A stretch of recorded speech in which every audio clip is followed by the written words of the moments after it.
Listo. Perfecto. Muy buenas noches a toda nuestra membresía presente y demás damas y caballeros, invitados que nos acompañan esta noche.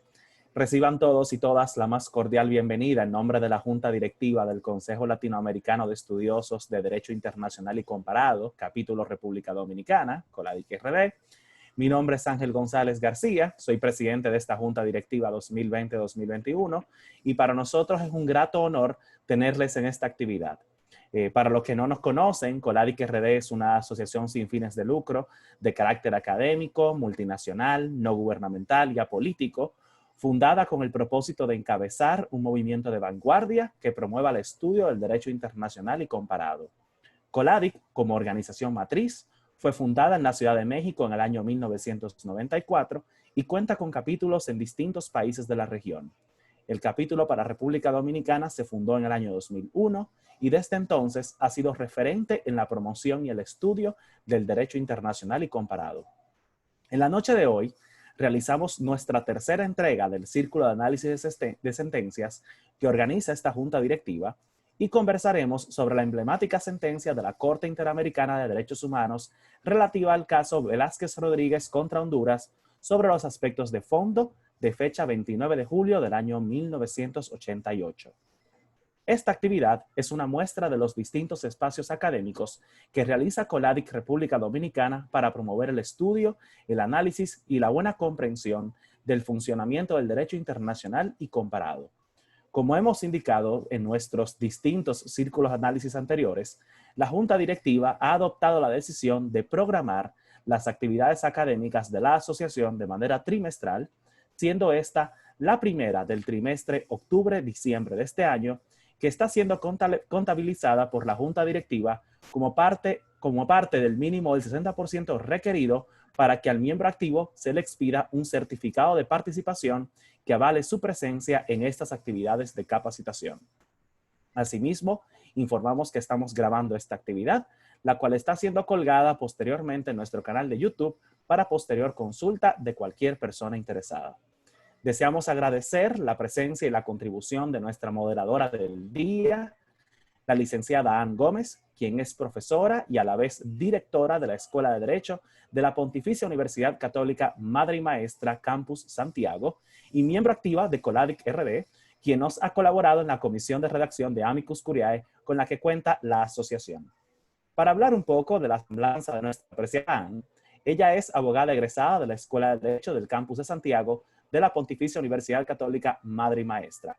Es magíster en Derechos Fundamentales de la Universidad Carlos III de Madrid, de la que también es magíster en Estudios Avanzados en Derechos Humanos, con matrícula de honor, y actualmente es doctoranda en Estudios Avanzados en Derechos Humanos en dicha universidad.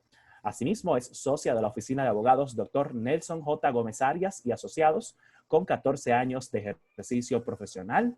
Su trayectoria académica la ha desempeñado en la Pontificia Universidad Católica Madre y Maestra, siendo docente de la Escuela de Derecho del Campus de Santiago. Ha impartido las asignaturas de Derecho Internacional Público, Derecho Comparado, Derecho Internacional Privado y Derechos Fundamentales. Es además entrenadora de equipos de estudiantes para participar en competencias nacionales e internacionales sobre Derecho Internacional de los Derechos Humanos.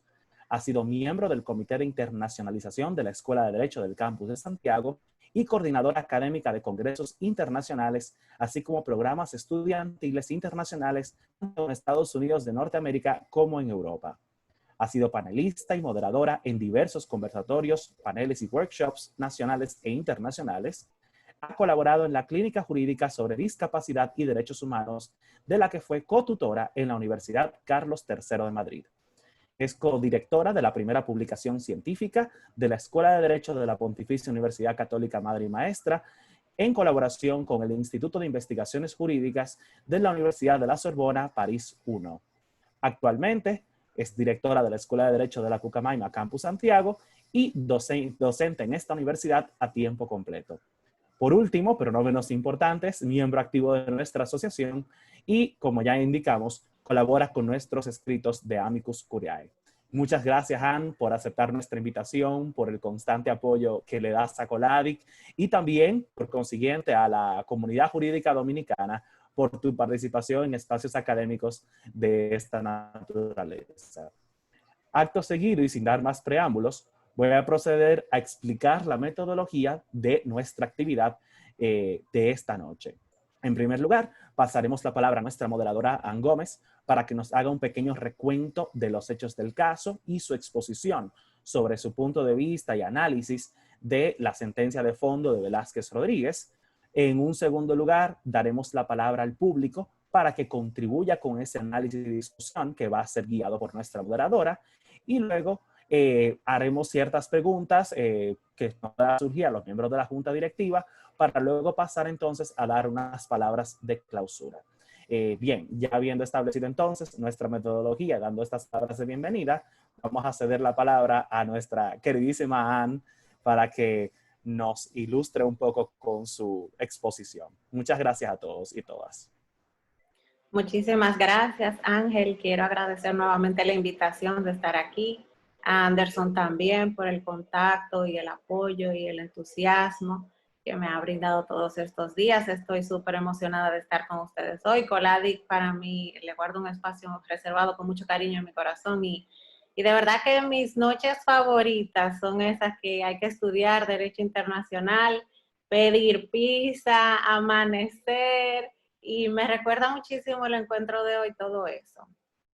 Quiero agradecer también a todos los asistentes esta tarde que hayan reservado siempre un espacio en su tiempo para discutir temas que nunca dejan de aprenderse, como es el caso que vamos a analizar hoy. A mí me encanta el caso Velázquez Rodríguez por un montón bueno, mínimamente voy a mencionar las cosas que entiendo que son importantes y obviamente las que ustedes entiendan también.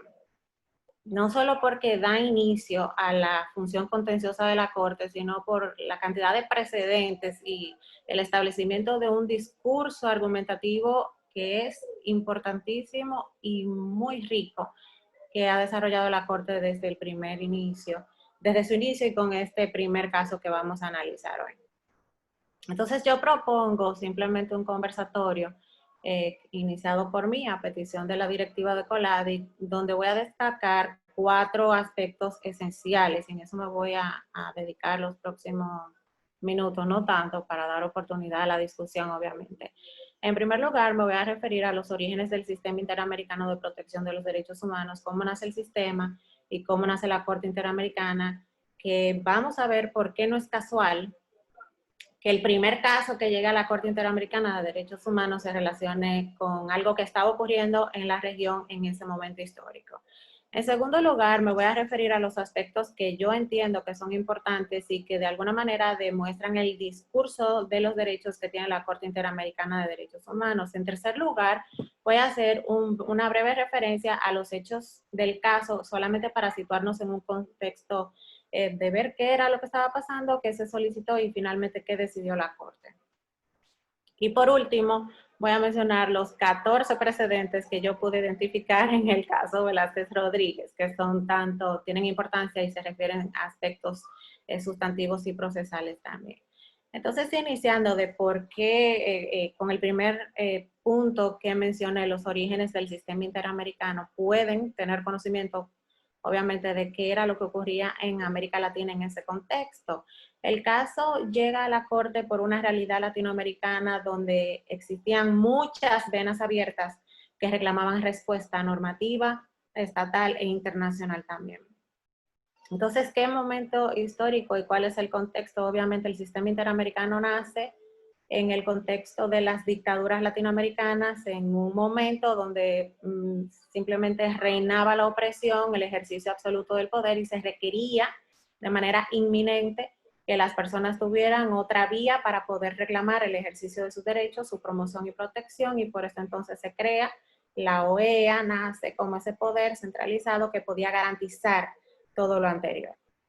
Posteriormente se crean los órganos de la OEA, que son la Comisión y la Corte, atribuyéndole funciones muy específicas. Dentro de las funciones que se le atribuye a la Comisión, bueno, y que todos conocen también, aunque se le acusa en un inicio de que tenía una facultad o una percepción de ser una secretaría, realmente la Comisión es un órgano autónomo que maneja un presupuesto autónomo y que nace para promover el ejercicio y fiscalizar la manera en cómo los estados se estaban respetando o no, cuál era la situación de los derechos humanos en los estados parte de la OEA.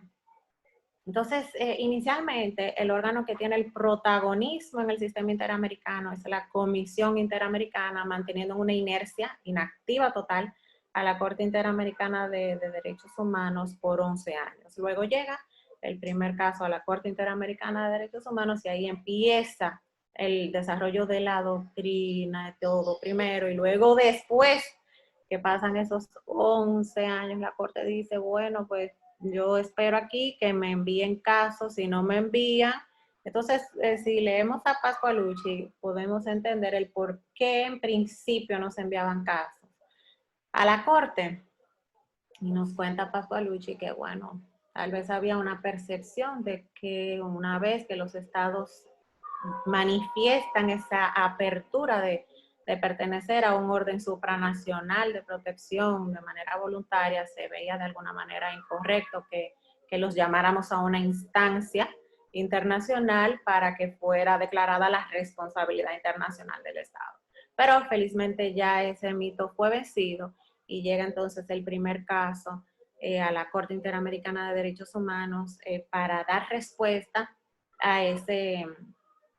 a la garantía inminente de la lucha contra la opresión, la necesidad del establecimiento de estados democráticos y de derechos. Entonces, estos movimientos estudiantiles que también estaban produciéndose desde muchos años antes y que tal vez no son mencionados en los libros de historia, que los estudiantes participaron activamente en la Revolución Cubana o en otras revoluciones de América Latina, sí es un hecho que no podemos negar de que desde las aulas de las universidades se desarrollaron, se idearon grandes campañas por luchar para el establecimiento de la democracia. Entonces, la manera más fácil que tenían los estados en esa transición de dictadura a democracias latinoamericanas era la censura a todos aquellos estudiantes y a todas las personas que de alguna manera tomaran en sí el reclamo y la protección de derechos en serio.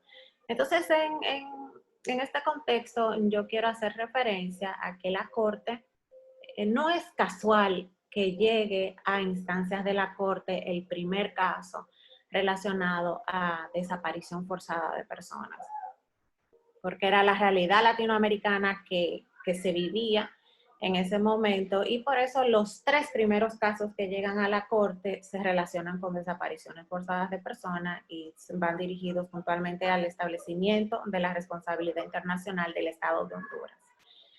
Entonces, teniendo ya más o menos de manera muy, muy general la visión de qué estaba pasando en América Latina, en ese momento podemos entender por qué llega este caso a la Corte.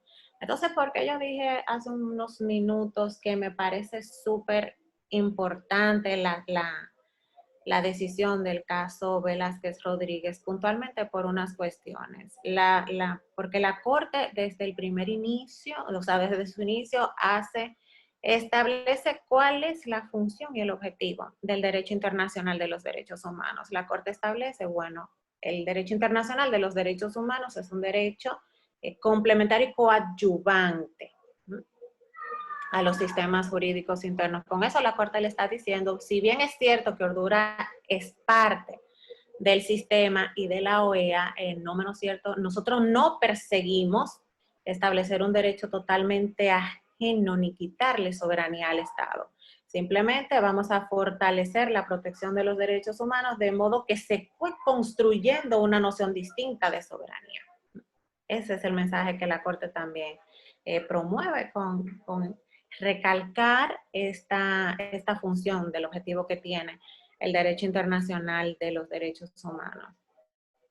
Pero también en la decisión la Corte hace referencia a que al mismo tiempo el derecho internacional de los derechos humanos es un derecho especial. Ustedes seguro lo han podido leer en la decisión. ¿Y especial por qué? Porque se rige por normas que son distintas a las normas internas de los estados, que no tiene un poder superior que le indique la manera en que puede decidir. y que ella misma también puede definir el alcance de su propia competencia. Entonces se establece en ese mismo sentido cuál es el funcionamiento de los órganos del sistema y cuál es el objetivo que persigue el Corpus Juris Interamericano, que no es otro que la protección de la persona. Entonces se establece de esa manera un discurso basado, un discurso y una argumentación jurídica, un discurso de los derechos amparado sobre la idea de dignidad humana. Eso es lo que hace la Corte. En segundo lugar, establece cuál es el papel de los derechos humanos en los sistemas jurídicos internos y también cuál es la función y objetivo de los derechos humanos como identidad misma, un atributo personal. Entonces define de alguna manera cuáles son las características y cuál es el contenido de los derechos humanos. La Corte aquí, en ese punto, en el caso Velázquez Rodríguez, establece una cuestión importante. Reconoce los derechos humanos como atributo de la persona, pero también le da la dimensión de moralidad básica sobre la que se sustentan los derechos, ¿de acuerdo? Entonces reconoce que los derechos humanos son valores que deben regular, aunque no lo dice expresamente la sentencia, implícitamente son valores que de alguna manera legitiman el poder. Entonces vemos dos cuestiones importantes ahí.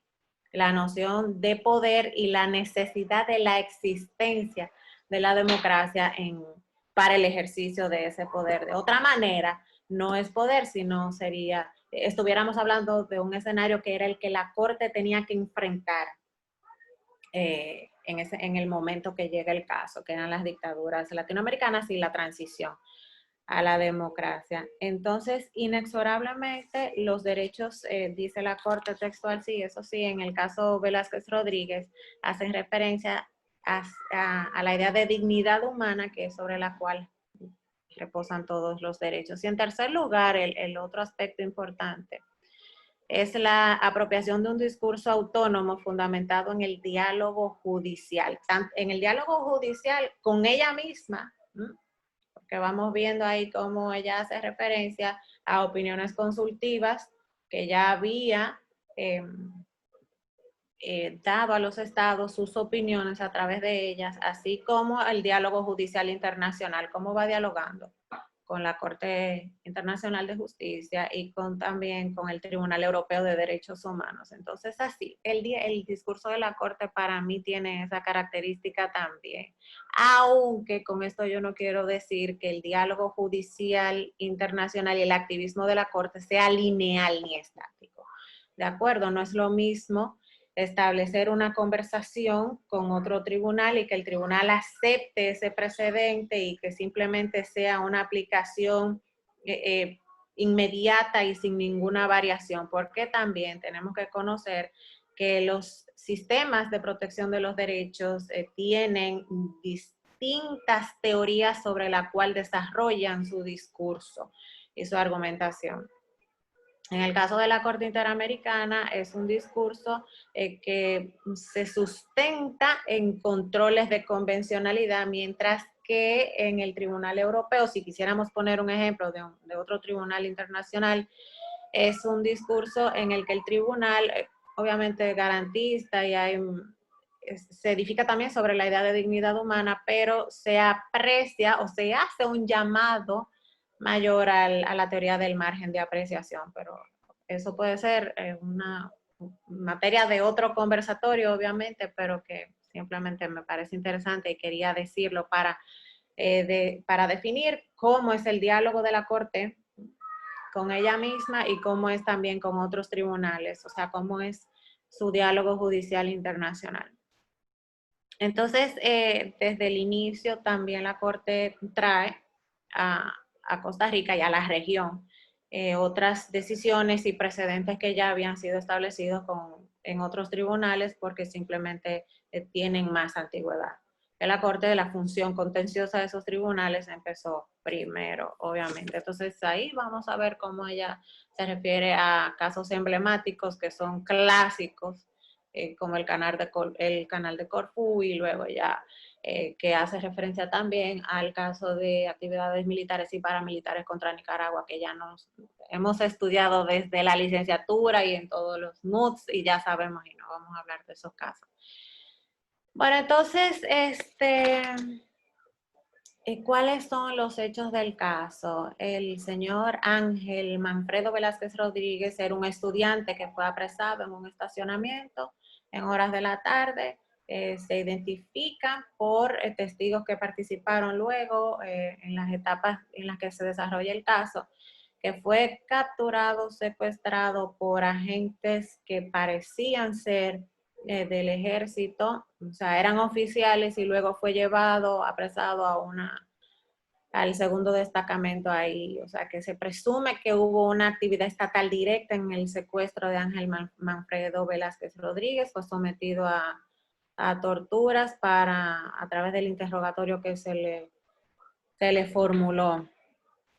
El Estado de Honduras nunca pudo establecer el paradero final del señor Velázquez Rodríguez y hace poco se cumplieron 39 años, me parece, sí, de la desaparición de él, sin tener todavía al día de hoy su paradero, pero por las declaraciones y los testimonios y las pruebas que se presentaron durante el desarrollo del caso, la Corte también presume hay herramientas para establecer que ya que fue, o sea, fue asesinado o se murió y finalmente hubo lesión al derecho a la vida del señor Velázquez Rodríguez y también sometido a torturas y tratos crueles, inhumanos y degradantes. Y voy a pasar a los precedentes que en relación a este caso la Corte estableció. ¿Y por qué yo digo precedentes? Bueno, antes de entrar a hablar de precedentes, es recordar simplemente qué es un precedente. Y vamos a ver por qué, si bien las decisiones de la Corte Interamericana son auténticos precedentes, la Corte no se ata nunca. Ella puede variar el criterio que ha establecido en una decisión, que es una noción distinta de precedentes del precedente que nosotros podemos conocer de otras familias jurídicas, ¿de acuerdo? O sea, el precedente en el caso del sistema interamericano no es una regla de sí o sí que hay que aplicar, porque también recordemos que los casos sobre derechos humanos se analizan un montón de cosas, dentro de ellas el contexto en el que ha ocurrido el caso, la definición de si es un caso complejo, el tiempo que ha pasado para que la Corte establezca si existe lesión al derecho a la vida y algunas cosas más. Perdón, aunque te interrumpa, yo quisiera hacer como una pregunta. O sea, cuando tú hablas ahí del precedente y hablas de las distintas familias jurídicas, tú puedes, o sea, podemos decir que la forma de la Corte Interamericana de Derechos Humanos evaluar los precedentes obedece más a una familia de derecho civil más que a una familia de common law que se adapta más a que se depende tanto de la jurisprudencia previa. O sea, ¿cómo pudiéramos hacer esa comparación de la familia jurídica? Claro que sí.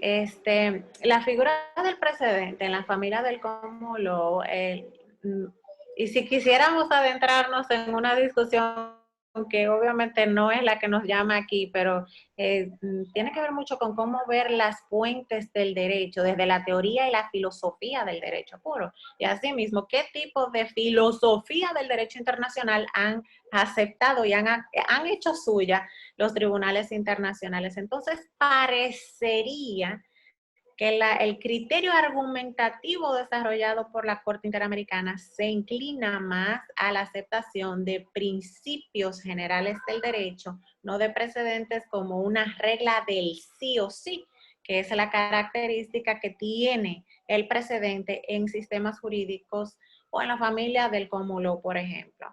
¿De acuerdo? Sí, perfecto. Entonces hay Gracias. autores también en esa misma línea que podemos identificar en las mismas decisiones de la Corte también por el desarrollo argumentativo, que por qué no hace, aunque esa es una discusión que la tengo siempre con un compañero de doctorado, que por qué no hay una influencia más de positivistas puros en las decisiones de la Corte y que nosotros podemos ver una tendencia que se inclina más a Luigi Ferrajoli, por ejemplo, a Zagrebelsky o en algunos casos a Dworkin, pero ya eso también puede ser materia de otro encuentro. Pero lo que quiero decir es que no nos podemos confundir en una cuestión que para mí es cardinal. La Corte establece precedentes con sus decisiones, pero esto no quiere decir que ella misma se ate a su criterio argumentativo inexorablemente. Y esto por una cuestión bastante importante. La argumentación que la Corte desarrolla es en base al artículo 29 de la Convención Americana de carácter evolutivo y desarrollo evolutivo de los derechos. Entonces, para esto la Corte va fortaleciendo su propio discurso y la percepción y comprensión que tiene sobre el contenido de la Convención Americana y de otros instrumentos internacionales, sobre sus contenidos, que finalmente son los derechos que se consagran en el articulado. Entonces, si hay otra pregunta o si pasamos ya al siguiente punto. Bueno, habiendo expuesto de manera muy general los hechos del caso que nos convoca esta tarde, que es el caso Velázquez Rodríguez, la decisión de fondo, que fue a posteriori ya a una primera sentencia sobre excepciones preliminares que se reserva luego el caso la Corte en un aspecto para ser fallado conjuntamente con esta. Entonces, el caso que nos ocupa se trata sobre la posible declaratoria de responsabilidad internacional del Estado de Honduras por la violación al artículo 4, al artículo 5 y al artículo 7. Y vamos a ver cómo también la Corte identifica otro artículo, aunque no haya sido reclamado por la Comisión Interamericana originariamente. Vamos a ver por qué yo digo que también ese es un precedente y que de ahí en adelante la Corte empieza también en otros casos a hacer referencia a ese principio, que les adelanto que es uno de mis favoritos también en derecho internacional y que es el principio de iura nobis curia, porque para mí es una garantía cardinal de uno de los temas que también voy a comentar un poquito más adelante y que estoy aprendiendo muchísimo de ese tema en un trabajo que estoy haciendo ahora mismo y que yo creo que son 3 principios los que se relacionan entre sí, que de alguna manera u otra son los que le dan vida a los tratados sobre derechos humanos y que son el objeto y fin del tratado, obviamente. El efecto útil del tratado, que esa es la tesis doctoral que estoy realizando en la actualidad, pero como una vía para poder darle vida a esos 2 principios está el principio iura nobis curia, a través del cual la Corte ala el artículo 1.1 para definir y para establecer en estos casos cuando no se haya realizado una actuación estatal de la manera que vamos a exponer ahora mismo, entonces inevitablemente hay una violación del 1.1 y yo lo puedo traer y decidir declarar la responsabilidad del Estado también por violación al 1.1 para garantizar el objeto y fin del tratado y la protección de la persona, que es la garantía transversal y cardinal de la Convención Americana sobre Derechos Humanos. Entonces, ya pasando al último punto de mi breve intervención, yo no sé cuánto tiempo tengo hablando, vamos a ver cuáles fueron los precedentes o por qué yo digo que son precedentes.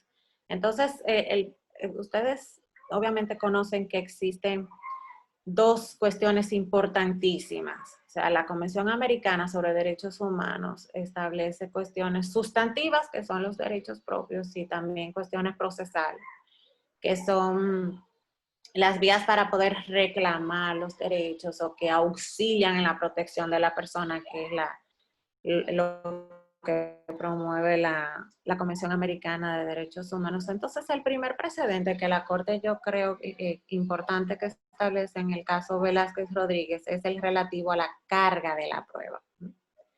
A la carga de la prueba. ¿Por qué yo digo que es un precedente relativo a la carga de la prueba? En derecho común, ¿a quién le corresponde la carga de la prueba? A la persona Al que que alega un alega. hecho en justicia, ¿verdad?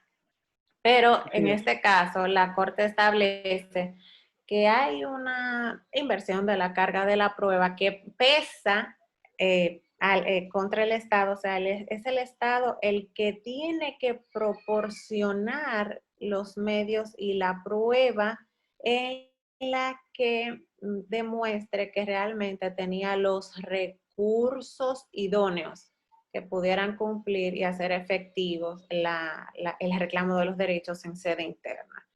Entonces, ¿por qué ustedes pueden decir, pero dame la sentencia de fondo? Sí, pero la Corte se reserva el fallo de una excepción preliminar, que es la de agotamiento de los recursos internos. Ustedes saben que esa es una regla imperativa de derecho internacional.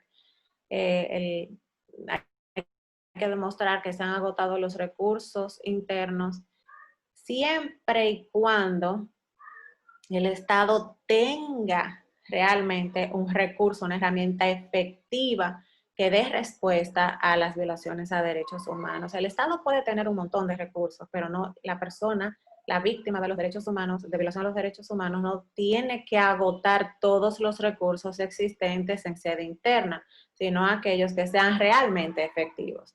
Entonces, en ese caso, aunque la víctima alegue que sí agotó los recursos internos, es el Estado el que tiene que demostrar que realmente existían en sede interna esos recursos en los términos convencionales. Entonces, el segundo precedente va relacionado con ese, con la carga de la prueba que yo acabo de mencionar, y es que la Corte define cuáles son los recursos idóneos. Entonces va exponiendo que los recursos idóneos son aquellos que puedan perseguir el objetivo para el cual fueron creados realmente. Y va definiendo ahí las actuaciones penales, bueno, se caracterizan por una manera, pero realmente en el caso Velázquez Rodríguez, por ejemplo, el recurso de presentación de la persona no cumplía con los objetivos para el cual fueron creados, porque incluso se intentó en sede interna y no sin tener ningún fruto. Una cosa que debemos recordar también de DIP en grado cuando estudiamos, o si lo han leído por ahí, es que porque las víctimas no reciban la respuesta que esperaban, eso no quiere decir que el recurso no es efectivo, ¿de acuerdo? O sea, la respuesta que se persiga con el ejercicio del recurso no es lo que condiciona que el recurso sea realmente efectivo, sino la posibilidad de garantizar el acceso a la justicia. Pero cuando los recursos no son efectivos, aún el Estado teniendo un montón de recursos existentes, entonces las personas tienen esta vía alterna de reclamo de los derechos. Es una manera, en una ocasión yo le comenté a un amigo queridísimo del primer máster que hice en la Carlos III, yo no sé, un paréntesis es esto al conversatorio de hoy. Yo le decía, eso fue cuando la crisis financiera de la Comisión Interamericana, yo le decía, wow, pero mira qué es lo que pasa. Ustedes, porque él trabaja, bueno, ahora está en otro lugar, pero trabajaba en la comisión. Entonces le decía, para nosotros que estamos fuera y que pertenecemos al sistema, acceder a los órganos supranacionales de protección de los derechos, esa es la última esperanza que tenemos. Entonces la Corte rescata ese criterio y establece desde este primer caso que los recursos, para que sean efectivos, deben cumplir con el objetivo para el cual fueron creados. Y que eso no quiere decir que los recursos deben satisfacer la respuesta que perseguía la persona al momento de incoar el recurso o de poner en marcha, mejor dicho, el recurso. Bueno, entonces otra cuestión importante es que la Corte hace referencia a qué es una desaparición forzada de personas y cuáles son los efectos que tiene para el derecho a la libertad consagrado en el artículo 7 convencional. La Corte va definiendo ya entonces de manera sustantiva cuál es el contenido del derecho a la libertad y cataloga las desapariciones forzadas como un crimen contra la humanidad, un crimen de lesa humanidad, concretamente en los párrafos 152 y 153. El cuarto también de alguna manera le va direccionando al Estado cómo debe ser la actividad estatal de cara a la protección de los derechos humanos. Ninguna actividad del Estado puede fundarse sobre el desprecio a la dignidad humana. Entonces, ese mismo criterio la Corte lo ha desarrollado in extenso en muchas decisiones, concretamente contra Colombia, lo podemos ver en casos emblemáticos como el caso de las palmeras contra Colombia o masacre de Mapiripán contra Colombia o en casos contra Guatemala también, que las dos R, por ejemplo, también. El quinto, y es una consecuencia también de lo que yo he expuesto ahora mismo, la desaparición forzada de seres humanos constituye una violación múltiple y continuada de numerosos derechos reconocidos en la Convención. Entonces ahí yo entiendo que la Corte rescata el argumento de que los derechos humanos son interdependientes y se interconectan entre sí. 6. El secuestro es un caso de privación arbitraria de la libertad. Ahí vemos también cómo se adiciona, cómo vemos el contenido del derecho a la libertad y cómo podemos ver la cara contraria al ejercicio del derecho a la libertad, que es la privación arbitraria como producto del secuestro. Entonces, ¿por qué así? Porque con el secuestro se conculcan además garantías judiciales y concretamente el derecho a la libertad consagrado en el artículo 7. Entonces empieza la Corte a partir de ahí a hacer la interconexión del derecho a la libertad, consagrado en el 7, del derecho a la integridad personal, consagrado en el 5, y como consecuencia final, el escenario más catastrófico que es la violación del derecho a la vida, consagrado en el artículo 4 de la Convención. Entonces también define la Corte la práctica de desapariciones forzadas atenta. Esto es una percepción que yo tengo y no es por tratar de alar forzadamente el principio del efecto útil, pero implícitamente en el párrafo 158 yo entiendo que hay un reconocimiento implícito, aunque la Corte en la sentencia no se refiere explícitamente al efecto útil de que sí, realmente se atenta contra el sentido, el objeto y fin de la Convención con este tipo de actuaciones, con las desapariciones forzadas concretamente. Entonces, el argumento que yo saco de ahí, de ese párrafo, es que la práctica de desapariciones atenta contra el efecto útil de la Convención, pues los efectos que se producen con la materialización del crimen afectan transversalmente el tratado in integrum. Eso es lo que yo entiendo en ese párrafo concreto. Entonces, la octava cuestión importante que yo entiendo es que la Corte admite de jure la aplicación del principio iura novit curia como una garantía cardinal para la protección de la persona y transversal también para la protección de cualquier derecho que no haya sido establecido ni reclamado directa o explícitamente y que condicione la protección de la persona. Entonces, con base en el principio de iura novit curia, la Corte tiene el deber de aplicar disposiciones jurídicas pertinentes en una causa, aun cuando las partes no invoquen expresamente ese derecho o esa causa. La Corte se refiere a ese principio para declarar la responsabilidad internacional, y lo mencioné brevemente antes, con relación al artículo 1.1 de la Convención. Entonces hace referencia al caso clásico Lotus del Tribunal Europeo de Derechos Humanos.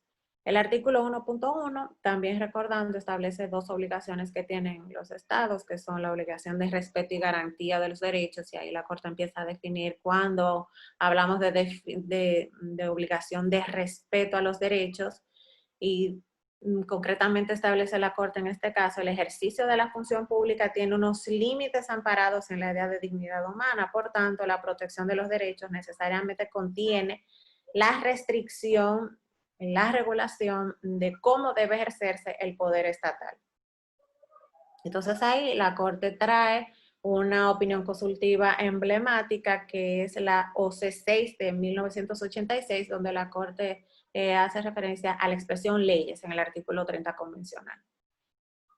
Otra cuestión importante, y la obligación de garantía es que no se agota con la existencia de un orden normativo, sino además con una conducta reiterada que hayan puesto de manifiesto los poderes estatales.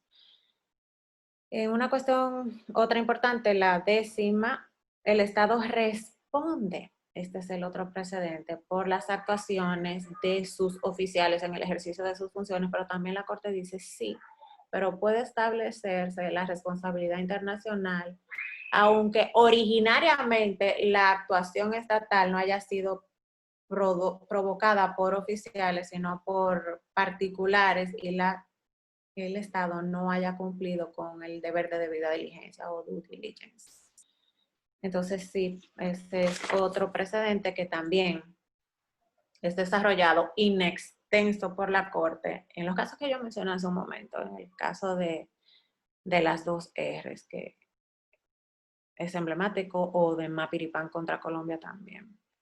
En el caso de las dos R's, ¿por qué yo digo ese caso de las dos R's? Porque es un caso tan catastrófico y realmente se estaba tratando también de definir qué actuación era estatal o de qué tipo de responsabilidad podía ser, podía pesar a cargo del Estado, y la Corte se refirió a este punto que responde por las actuaciones de esos oficiales que curiosamente hace como 5 años se identificó a uno de los generales de la masacre de las dos R's que estaba viviendo en Estados Unidos con otra identidad, pero se detectó que era uno de esos oficiales y entonces ya hasta lo exportaron y lo sacaron y bueno, de alguna manera se hizo justicia también.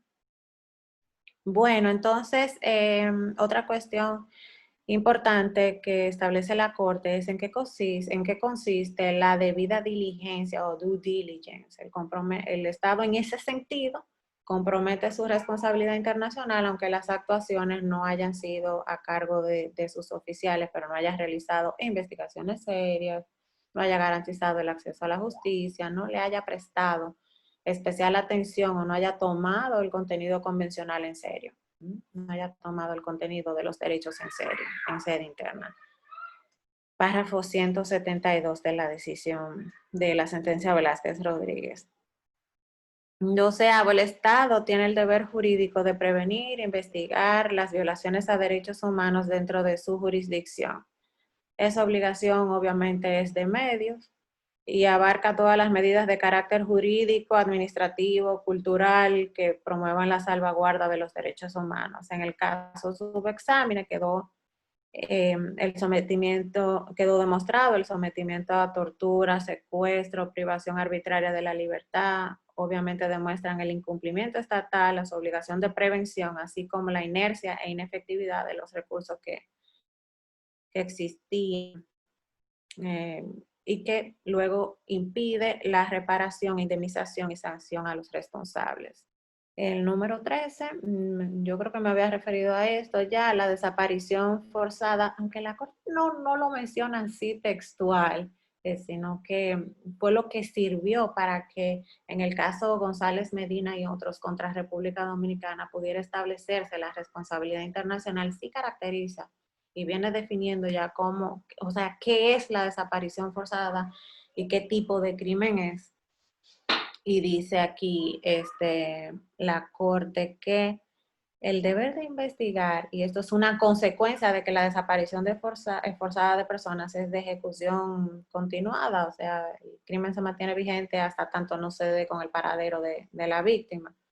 Entonces la Corte dice también que el deber de investigar los hechos de este género, de este tipo de crímenes, subsiste mientras se mantenga la incertidumbre sobre la suerte final de la persona desaparecida. Otra cuestión importante con base en el principio de identidad o continuidad del Estado, otro precedente que establece la Corte, la responsabilidad del Estado persiste, no importa que haya un cambio de gobierno o que el gobierno realmente tenga intenciones, ¿verdad?, de frenar las violaciones a derechos humanos o que existan todas las vías, todas las garantías judiciales, o se va a mantener la responsabilidad persiste sin importar el cambio en las autoridades del gobierno.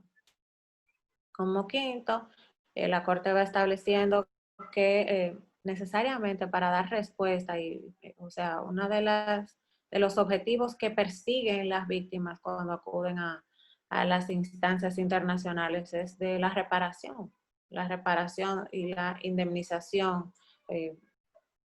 ¿Cómo pueden obtener justicia en esa instancia? ¿Cómo pueden bien retrotraer? No vamos a entrar, o sí, entremos, no importa, a la discusión de qué tipo de reparaciones son las idóneas en el sistema interamericano y qué tipo de reparación pudo haberse puesto, que es un punto controvertido de la decisión. La Corte hace una cuestión interesante aquí.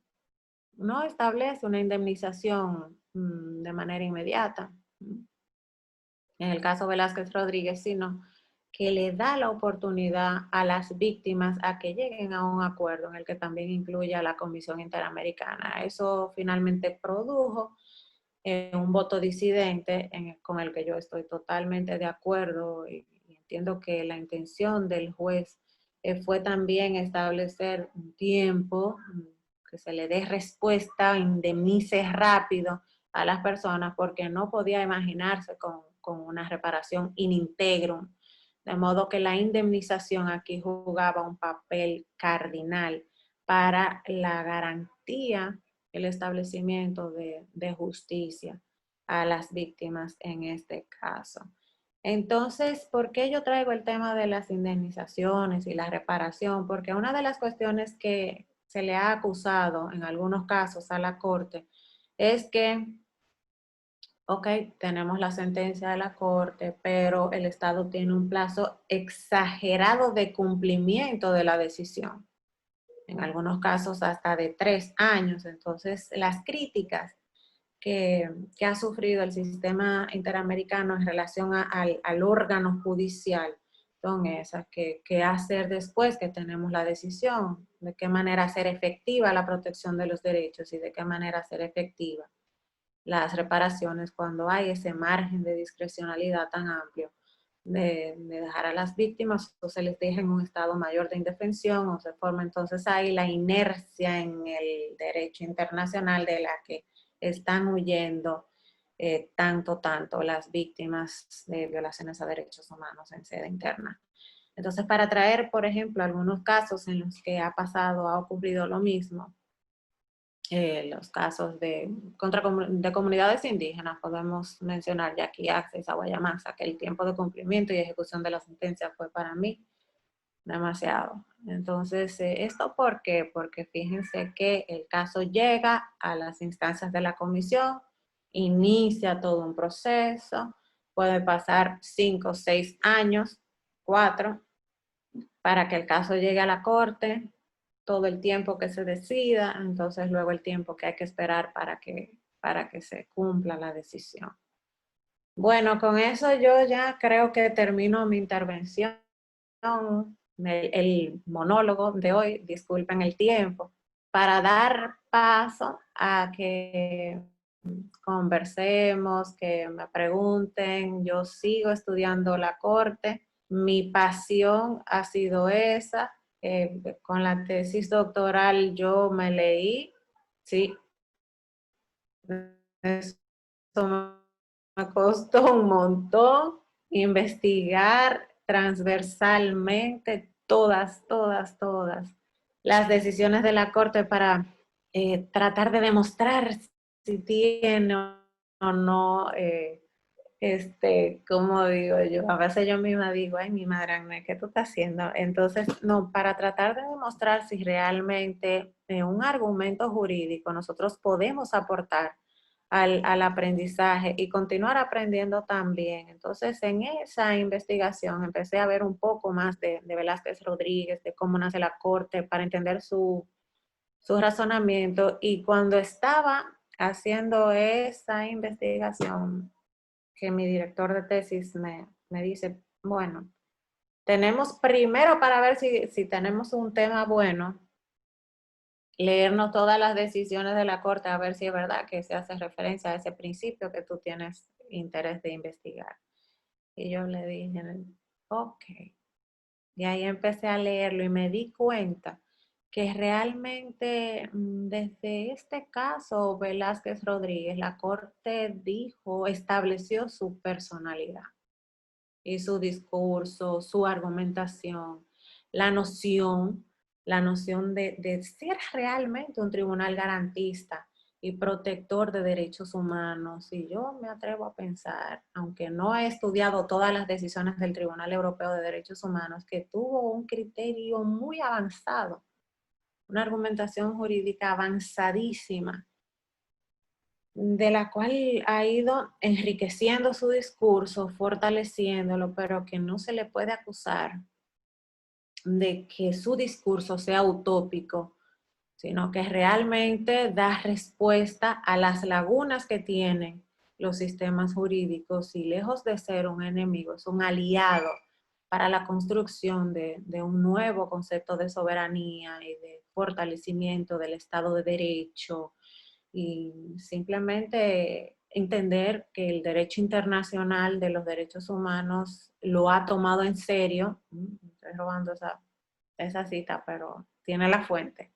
Sí, ha tomado los derechos en serio, como dice Edward King, taking rights seriously, y eso ha hecho la Corte para mí, y más con esta decisión, con esta sentencia que nos convoca hoy. Así que mil gracias, pregunten, me digan qué les ha parecido a ustedes la decisión, o sea, de acuerdo o no de acuerdo.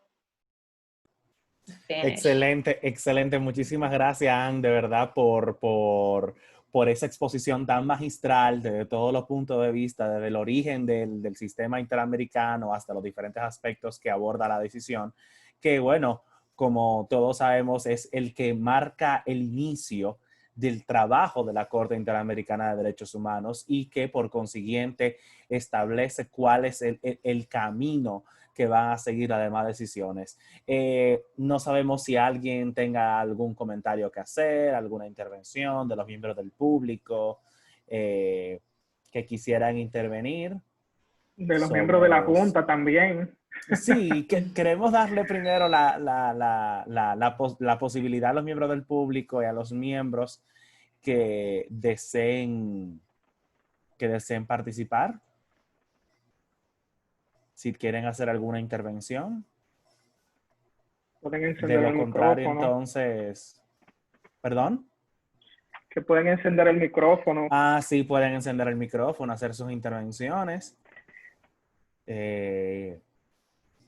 Bueno, parece que están un Se poco... entendió todo, no entendieron a la... No me expliqué Bueno, bien. No, porque aquí muchos sí entendimos, yo pero testifico que entendimos. Bueno, nosotros Ángel, También. Si yo si tomaré un nadie quiere... turno. Ah, bueno, Anderson, dale. No, bueno, dale, no, Natalie, pero la vamos, Natalie vicepresidenta. es la dama, Natalie es la La- dama, Natalie es la dama, así que le vamos a dar la palabra a ella. Así No, que pero dame Natalie, otra razón por la cual Natalie es la tú vicepresidenta. Yo lo iba a hacer por el poder. Dicen que es por poder ahora. Así que muy bien, Natalie. por favor, Bueno, Natalie.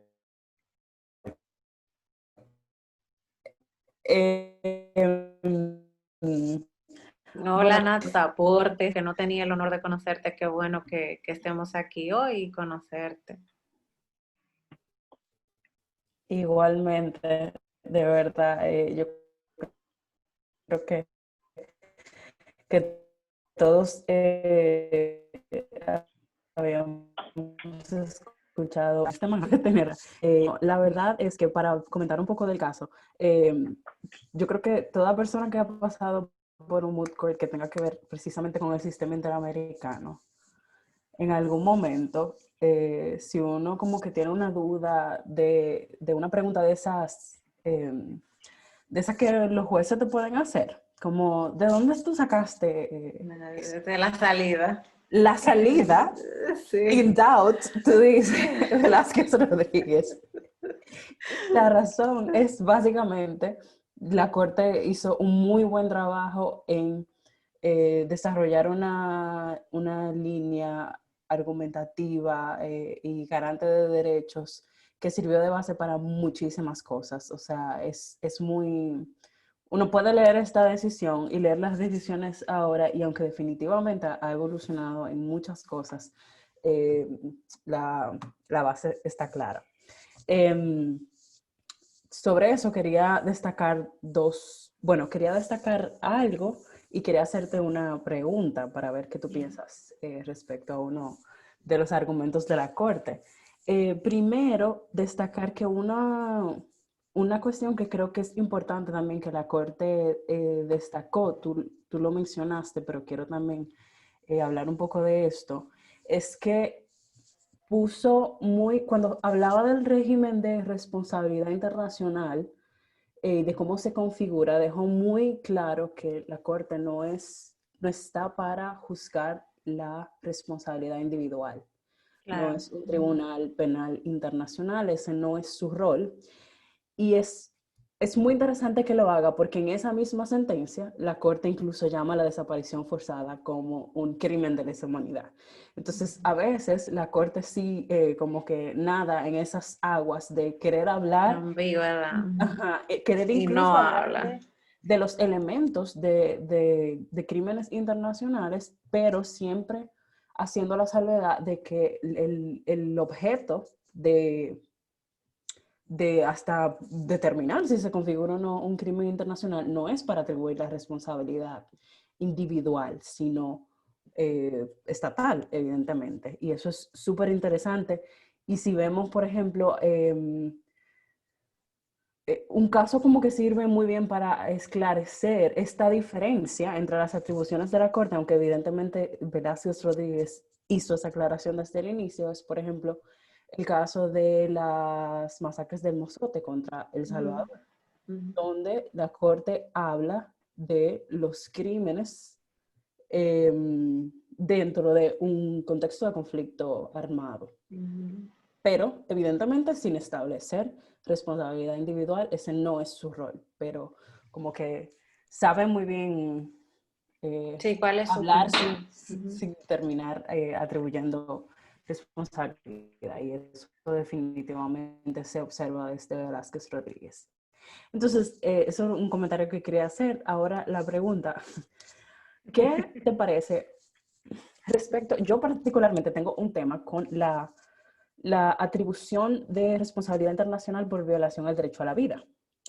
Porque, o sea, en el caso de Velázquez Rodríguez, porque la Corte se basa en como un assessment del contexto, básicamente del contexto, de que evidentemente había un contexto sistemático y generalizado de desapariciones forzadas que con todos los testimonios y recorte periódico y todo lo demás, se comprueba que un gran número de víctimas de desapariciones forzadas o simplemente no se sabía de ellas o sí se determinaba que eran privadas de vida, de su vida. Sin embargo, eso nunca se determinó respecto a el caso específico de Manfredo Velázquez. Entonces, ¿qué te parece el rol de la Corte en llevar el alcance de la evaluación del contexto, que es muy importante y que la Corte siempre evalúa el contexto y tiene un valor importante evaluar el contexto, especialmente cuando se va a examinar la obligación de prevención de los estados, un ejemplo con el campo algodonero, pero en este caso en particular, donde no estamos hablando de prevención, sino de un hecho ya consumado, pero que la Corte nunca dijo que efectivamente fue consumado, sino que se puede asumir que efectivamente Velázquez Rodríguez tuvo una privación de libertad.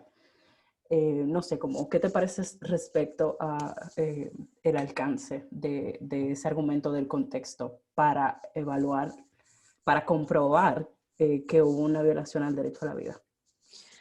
Gracias, Natalie. Genial, genial la pregunta y no es obviamente súper interesante y no es algo que no se haya discutido y que tenga una única respuesta también.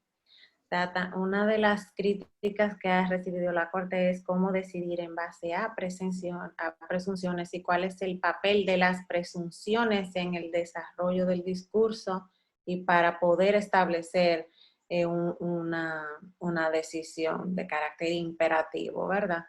Pero como yo soy defensora de la Corte, yo estoy totalmente de acuerdo, simplemente porque en la decisión Velázquez Rodríguez, la Corte hace referencia a una realidad latente y material, no solo en Honduras, una práctica que era ejecutada y ejercida por oficiales y que terminaban con la muerte de la persona. Y esa fuente, la Corte la adquiere de los testimonios de las víctimas. O sea, no fue una presunción juris tantum, no, es que simplemente quedó comprobada de que la suerte que corrían las personas con el secuestro era así. Era sistemático y selectivo, define la Corte en el caso Velázquez Rodríguez. Era que simplemente las personas que pudieran representar una amenaza para el Estado, selectivamente iban identificadas, secuestradas, torturadas y luego entonces destinado su paradero a fosas clandestinas o lo que ocurría no solo en Honduras, sino en toda la región. Nosotros vimos aquí en República, tuvimos la infortuna, ¿verdad?, de correr la misma suerte con el caso de familiares González Medina y otros contra la República Dominicana, del que obviamente ustedes saben que la República Dominicana fue declarada responsable internacionalmente. ¿Cuál fue la suerte de otros estudiantes, de movimientos estudiantiles en la República Dominicana, al igual que en Cuba, que en México?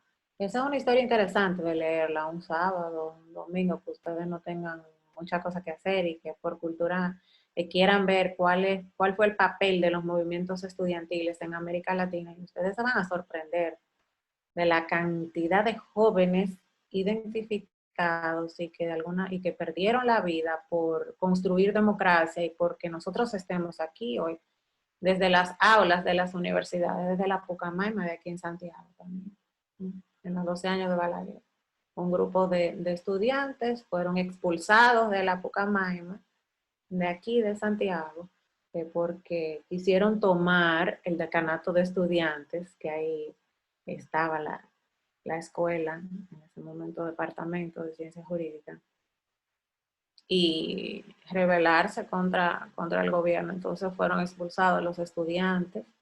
Y lo mismo ocurrió en América Latina. En América Latina, en el caso de otros estudiantes dominicanos que no fueron víctimas de desapariciones forzadas, pero sí fueron asesinados. Recientemente celebramos el 50 aniversario del asesinato de Amin Abel Hasbun, que terminó finalmente por alzar su voz y por reclamar democracia, simplemente lo asesinaron de la manera catastrófica que todos y todas conocemos. Entonces, por eso, yo entiendo que la Corte, si la respuesta es que la Corte no se excede de manera arbitraria ni exagerada en determinar que realmente hubo una violación al derecho a la vida por varias cuestiones, porque era la práctica sistemática y selectiva de las Fuerzas Armadas en ese momento, no solo en Honduras, sino en América Latina, era una realidad palpable, pero también porque no se establece el paradero de las personas y por lo que han dicho los testigos que fue sometido a ese tipo de tortura, pues probablemente, bueno, sí, ya se forma ese criterio de que la persona no está con vida. Bien, muchas gracias, Anderson, tienes la palabra. Gracias. Bueno, primero que todo, muchas gracias, Anne, por aceptar esta invitación y compartir con nosotros. Yo voy a ver si mi internet me deja. Yo no sé qué le pasa. ¿Me escuchan bien?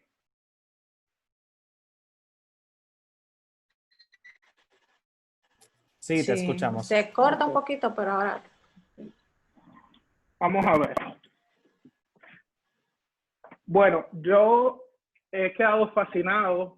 De verdad que son varios los puntos que también me gustaría retomar.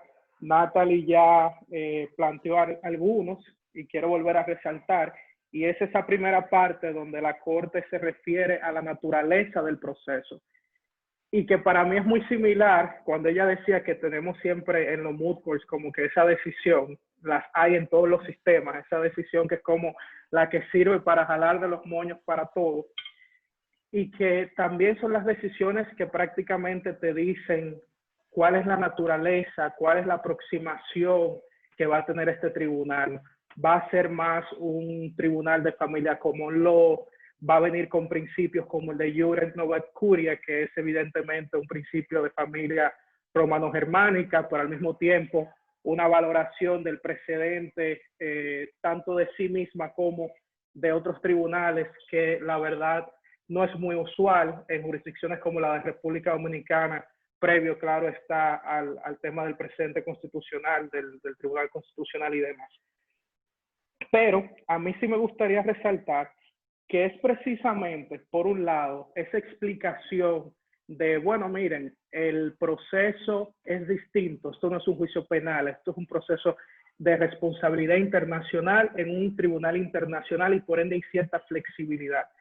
Esa primera declaración de la Corte en esa sentencia es lo que impacta transversalmente en muchos de los estándares, tanto en materia probatoria como en el tema de, por ejemplo, la inversión de la carga para el tema del agotamiento de los recursos internos, que ellos dicen, sí, la comisión y las presuntas víctimas tienen que probar que agotaron el recurso, pero tienen que probar que agotaron el recurso una vez el Estado prueba que existe un recurso y que ese recurso es eficiente. Esa es la primera parte.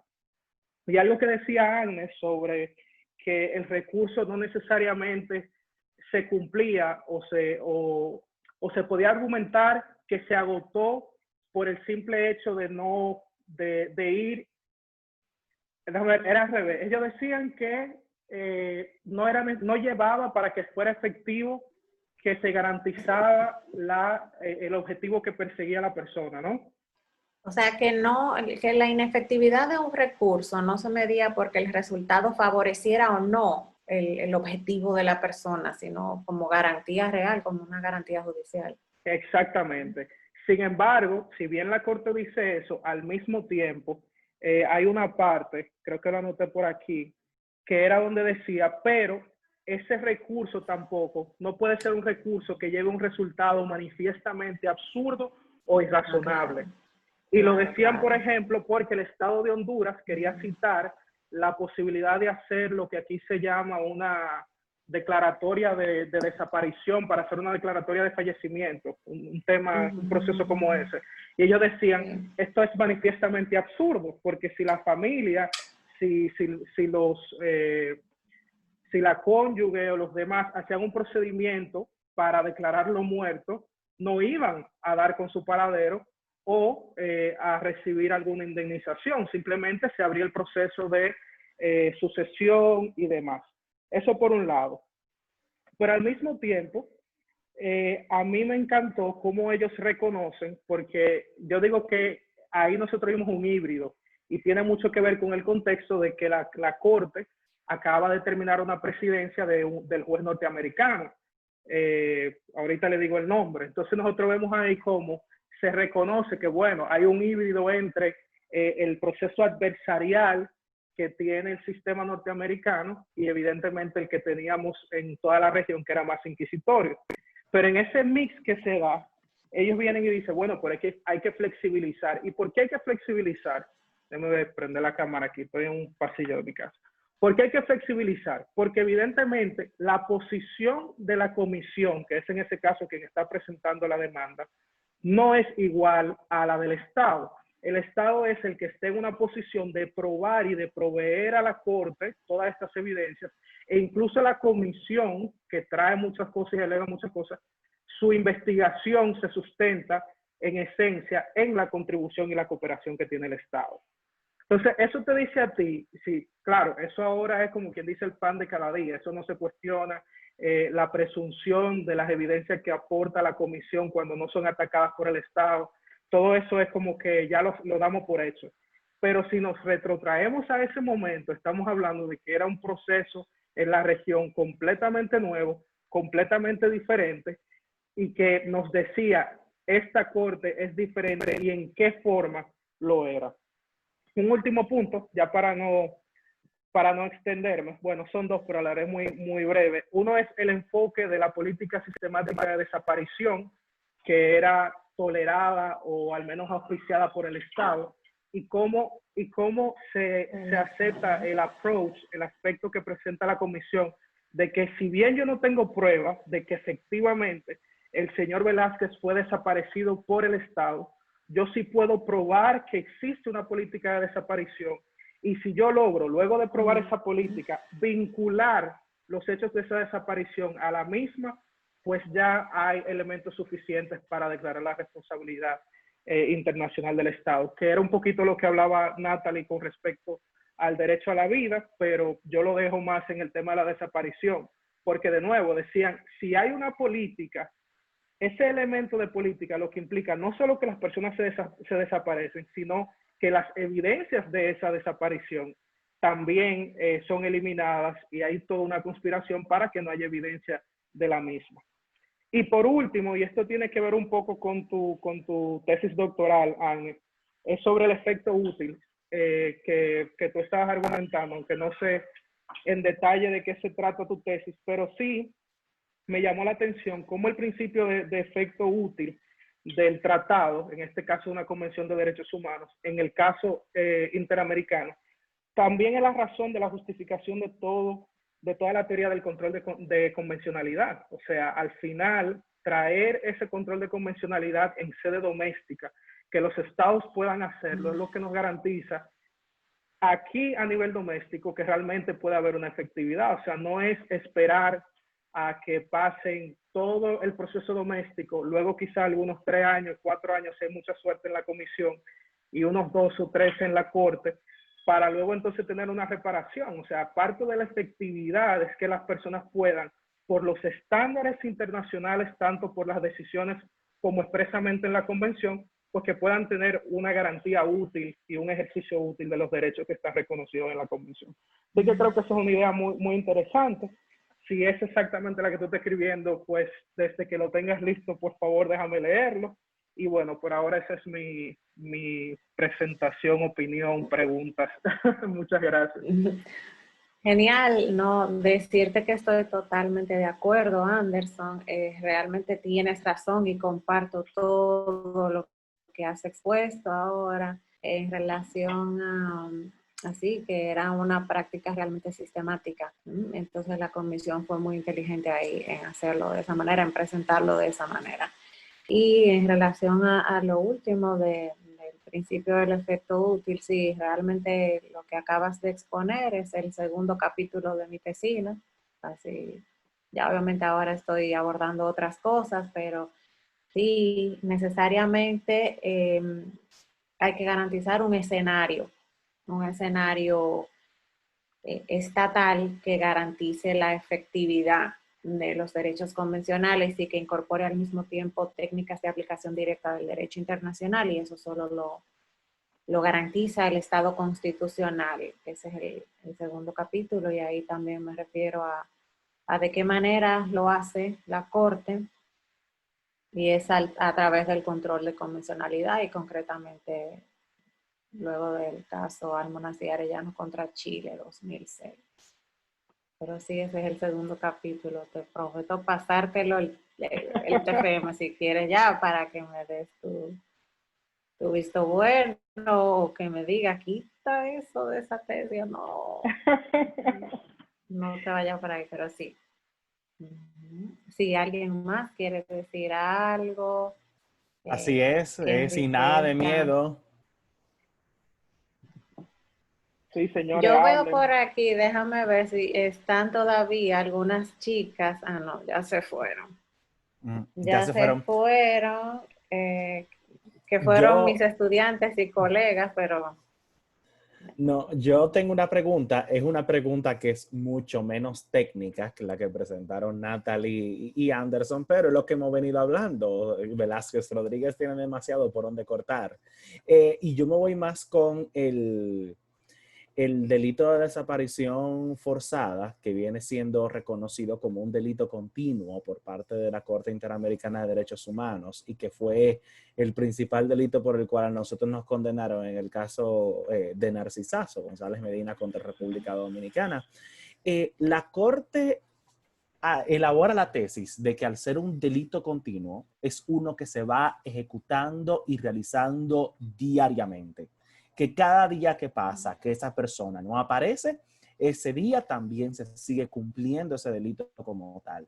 Entonces, mi pregunta va más en el ámbito procesal.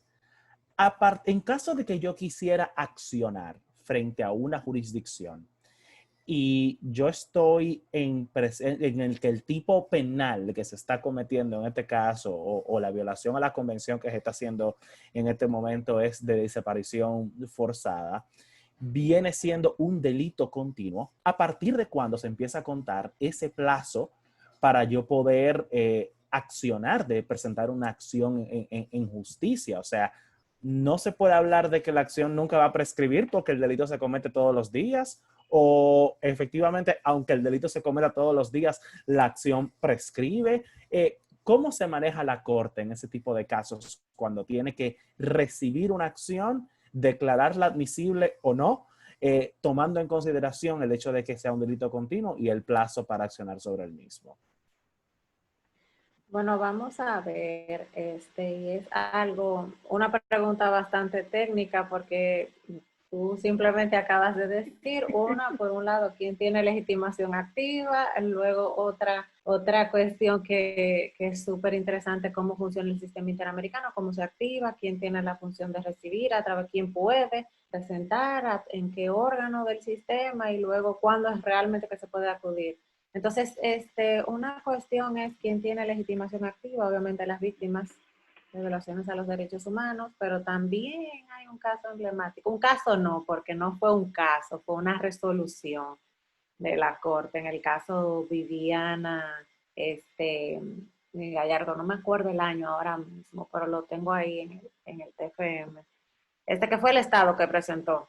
El Estado de Costa Rica se adelantó y quiso presentar la demanda ante la Corte, entonces la Corte ahí lo decide. Ese es el único caso que ha sido el Estado y no las víctimas. Entonces, ¿en qué tiempo? Obviamente que la Corte no va, o sea, la comisión no va a admitir todos los casos que le lleguen, no, hay una manera de filtrar. Y es que luego de los 6 meses de que la sentencia haya adquirido, en esos 6 meses de haber obtenido una sentencia con la autoridad de la cosa irrevocablemente juzgada, y esto por una cuestión bastante sencilla, se le quiere dar al Estado la oportunidad de resolver en sede interna las cuestiones, las violaciones de derechos humanos, eh, ejercer su jurisdicción. Esa es la palabra correcta, que ejerza su jurisdicción. Y otra cosa es, si la Corte siempre va a ser la competente o cuál es el lugar que ocupa la Corte, y obviamente que esa sentencia que ha adquirido la autoridad de la cosa irrevocablemente juzgada no se va a tratar no va a tener el objeto o la base legal, no es la misma que se va a discutir fuera, ¿de acuerdo? La Corte Interamericana no es en modo alguno una cuarta instancia y no se va a referir, o la demanda no va a ser la misma que se discutió en sede interna, sino que la base normativa es diferente y el objeto también es diferente, porque de lo contrario, si hubiera identidad de objeto, de base legal o identidad de partes, hay otro tipo de impedimento para acceder a los órdenes supranacionales. Yo no sé si alguien quiere decir algo más. Perfecto. Sí, yo quería decir algo. Esa pregunta es muy interesante, Ángel. Una parte que no sé si tal vez, o sea, tú pensaste en eso al momento de formular la pregunta, pero hay un tema de si la Corte es competente o no en razón del tiempo por el momento en el cual se cometió la violación. Entonces, por eso Anne decía que Velázquez Rodríguez es muy importante para la decisión del caso de Narcisazo, porque cuando el Estado Dominicano entonces presenta la excepción de incompetencia de la Corte, porque Narcisazo se desaparece años antes de que la Corte tuviese competencia para conocer violaciones de derechos contra la República Dominicana. ¿Qué es lo que dice la Corte? Es que esto es un delito continuo. Hasta que Narcisazo no aparezca, pues entonces no podemos hablar de una violación que ocurrió en un momento en el cual la Corte no tenía competencia. No, la violación continúa ocurriendo ahora cuando la Corte todavía tiene competencia, y eso precisamente le da entrada a la jurisdicción contenciosa a la Corte. Eso es fundamental y es como tan importante de lo que desarrolla Velázquez Rodríguez respecto a la naturaleza continua de la desaparición forzada. Totalmente de acuerdo. Bien, excelente. Muchas gracias, Natalie. No sabemos si alguien más tiene alguna pregunta o quiere hacer algún comentario, intervención. Este es un espacio de participación plural, así que cualquier persona que quiera hacer uso de la palabra. Yo tengo una pregunta muy breve. Antes Kelvin. quisiera felicitar a la organización del evento y a la exponente que ha hecho una exposición muy buena. Yo me la he disfrutado mucho y la he escuchado completo. Tengo una pregunta, tanto por el caso como por que usted es una experta en eso y está trabajando en ese tema. Y es con relación a la teoría del fundamento de los derechos fundamentales. Sobre si en esa sentencia la Corte toma un enfoque de derechos fundamentales que encuentra su base en una teoría o en una filosofía naturalista o en una filosofía positivista respecto del origen de los derechos fundamentales, porque hay quienes entienden que los derechos fundamentales son preexistentes al Estado. Yo me coloco realmente en la posición que entiende que el reconocimiento de los derechos fundamentales es un pacto político y no son preexistentes al Estado. Van evolucionando en función de la evolución de la sociedad, pero no creo que les sean preexistentes al pacto político, su reconocimiento y su protección. Entonces, en esa sentencia, el tribunal hace un enfoque de los derechos fundamentales basado en una filosofía naturalista o en una filosofía jurídica positivista, a su juicio. De acuerdo, yo creo que muchísimas gracias por las palabras y por la pregunta, súper interesante. Sin embargo, yo creo que debemos definir algunos conceptos para poder establecernos en el lugar en el que estamos. Una cosa es, y ya esto es pura filosofía, necesariamente cuando hablamos de derechos humanos tenemos que hablar de filosofía. Una cosa es hablar de derechos humanos y otra de derechos fundamentales propiamente, porque ese concepto de fundamentales nace o se maneja en un tiempo específico y en una cultura específica. ¿De acuerdo? Pero entonces, cuando hablamos de derechos humanos, y ahí respondo su pregunta, la Corte, la teoría que impone para la definición es la teoría de los derechos basada en la idea de dignidad humana, que fue así que empecé la exposición. Entonces, ¿qué quiero decir esto? Primero, en el caso Velázquez Rodríguez no hay una aplicación de una teoría positivista estricta, porque si fuera así, tenemos que partir de la aplicación y del reconocimiento de los derechos como regla de aplicación del sí o sí. Entonces, no creo que sea positivista. Entonces, ¿por qué yo entiendo que tal vez se inclinaría, aunque no hay una cita que me permita decir así, ok, no es positivista la Corte, sí es naturalista, por esos argumentos que yo expliqué al inicio. Y por lo mismo que he dicho, de que muchas veces la Corte tampoco podemos decir que no es positivista, pero realmente la argumentación y el valor que le ha otorgado a principios, a reglas y a otras fuentes del derecho, sí es atribuible a otro pensamiento filosófico de los autores que mencioné con anterioridad también, como Sagre Belsky, que obviamente no son autores positivistas. Yo no sé si alguien más quiere decir algo. Bien, excelente. Si nadie más tiene una pregunta. Yo quería agregar ahí en ese último punto, de, por ejemplo, cuando Anne citaba entre los autores a Dworkin, que en ese caso, para mí, la teoría de él, que era la teoría interpretativa, ¿no? Y de la construcción del derecho a partir de la interpretación de los casos, para mí ese es el ejercicio que ha hecho la Corte desde siempre.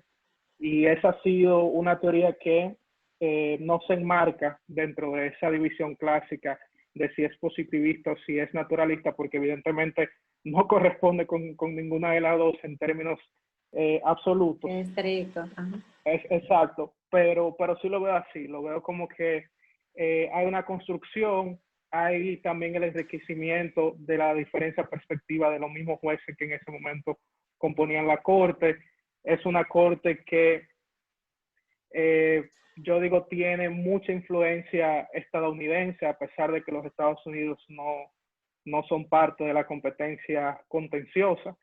No deja de ser una Corte que evidentemente, como decía ahorita, tiene principios de derecho civil, de familias romano-germánicas, que de hecho son los más prevalecientes. Sin embargo, es importante resaltar, y algo que he visto también en la Corte Penal Internacional y en la Corte Internacional de Justicia, la justicia internacional tiende a ser, por su naturaleza, más enfocada a la familia romano-germánica, porque es más difícil poder establecer, por ejemplo, elementos básicos desde la cantidad de casos. Por ejemplo, en la Corte Penal Internacional, tener un jurado, que es lo natural en el common law. Son varios los elementos que se hacen más difícil de poder garantizar en un tribunal internacional. Y evidentemente, y algo que reconoce la Corte, sí, es importante que nosotros hagamos un ejercicio serio de interpretación, porque estamos reconociendo la responsabilidad internacional de un Estado. Sin embargo, y es uno de los puntos iniciales de la presentación, sin embargo, esto no es un proceso penal. E incluso, dice la Corte, y esto es muy bueno, incluso a nivel doméstico, el Estado reconoce que dependiendo del tipo de caso, hay una graduación en la posibilidad de flexibilizar ciertos estándares. Imagino que la Corte se refería que evidentemente no es lo mismo la carga y del poder de probar en un caso civil, en un caso de derecho administrativo o en un caso de derecho penal. Y ese es básicamente el símil que quiere hacer. En conclusión, Kelvin, a tu pregunta, this is a melange. Aquí hay de todo. Es una liga de todo que responde a la naturaleza particular y necesaria de los derechos humanos y de una jurisdicción internacional que es la última garantía para las víctimas. Ahí, Anderson, la salida es el artículo 29. Por supuesto. El artículo 29. Exactamente. Que entre. Sí. Bien, bueno, pues al parecer esta ha sido nuestra última intervención. Nosotros entonces vamos a dar feliz término y concluida nuestra actividad. Anne, muchísimas gracias en nombre de toda la membresía de la Junta Directiva de Coladic RD por haber aceptado nuestra invitación, por tu magistral exposición sobre la sentencia Velázquez Rodríguez. Esperamos que de verdad nos puedas acompañar en un próximo evento. Agradecer también la presencia de nuestra audiencia, de los miembros presentes, profesores y también miembros de la Junta que nos acompañaron. Y bueno, manténgase atentos a los distintos canales digitales que tiene Ecoladic para que se enteren de las próximas actividades que vamos a seguir celebrando. Muchísimas gracias y pasen todos feliz noche. Gracias. Bye. Gracias, bye bye.